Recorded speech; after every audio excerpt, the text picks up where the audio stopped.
Roger Corman, also known as the King of the Bees, for producing low-budget Hollywood movies, has passed away at the age of 98.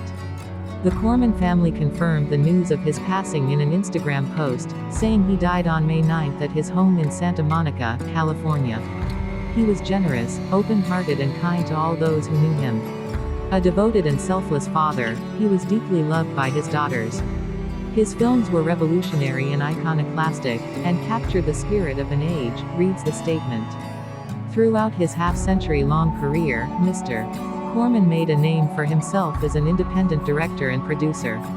Having made hundreds of B-movies, or films produced inexpensively and quickly, he also acted as a mentor for others in the industry. Mr. Corman was the visionary behind horror, science fiction, and crime-based movies, including cult classics such as Little Shop of Horrors, Attack of the Crab Monsters, and Black Scorpion. When asked how he would like to be remembered, he said, "I was a filmmaker, just that," said his family. He is survived by his wife Julie, a film producer, and his daughters Catherine and Mary. King of the Bees. Born in Detroit, Michigan, in 1926 but raised in Los Angeles, Mr. Corman studied engineering before transitioning to filmmaking in the 1950s. He landed a job at 20th Century Fox as a mailroom employee and eventually worked his way up the ladder. Keeping a good relationship with the major studio companies, Mr. Corman produced his own independent projects with the debut of his first feature, Monster from the Ocean Floor, in 1954. His acclaim as a director came with a series of films based on the works of Edgar Allan Poe, and for the next 15 years, he directed almost all the films he produced. He went on to release at least 8 pictures a year, with specialty theaters and drive-ins being the only bookers at the time.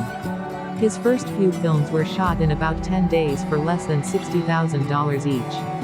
It wasn't until the 1960s that national chains gave in to hosting his films after seeing a rise in viewership among the teenage demographic. This was due to his openness to creating pictures about horror, sex, and drugs and often giving them unique titles. Among those were Little Shop of Horrors, which starred a bloodthirsty plant that feasted on humans, and The Trip, an explicit story about LSD. By the early 1970s, Mr. Corman's career went beyond just creating classics, as he became the source of new talent in Hollywood. Martin Scorsese, Jonathan Demme, Francis Ford Coppola, and James Cameron are just some of the A-list directors he took a chance on. He also jump-started the acting careers of other household names, including Robert De Niro, Jack Nicholson, Dennis Hopper, and William Shatner. Mr.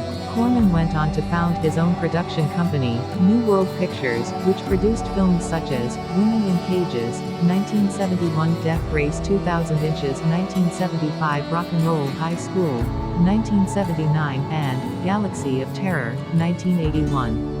Keeping its film library, he sold New World in 1983, and that's when he created a home video-focused production and distribution company, Concord New Horizons. It wasn't until the 1990s that he also sold Concord and its library for $100 million. In 2009, he won an honorary Oscar, and in 2011, he was the subject of a documentary feature, Corman's World: Exploits of a Hollywood Rebel. Speaking at a 2016 Academy event, Mr. Corman reflected on his filmmaking process and why he felt tight budgets led to successful movies. "My theory was this: when you're shooting on a tight schedule like that, you don't have time to make important decisions, you just have time to shoot.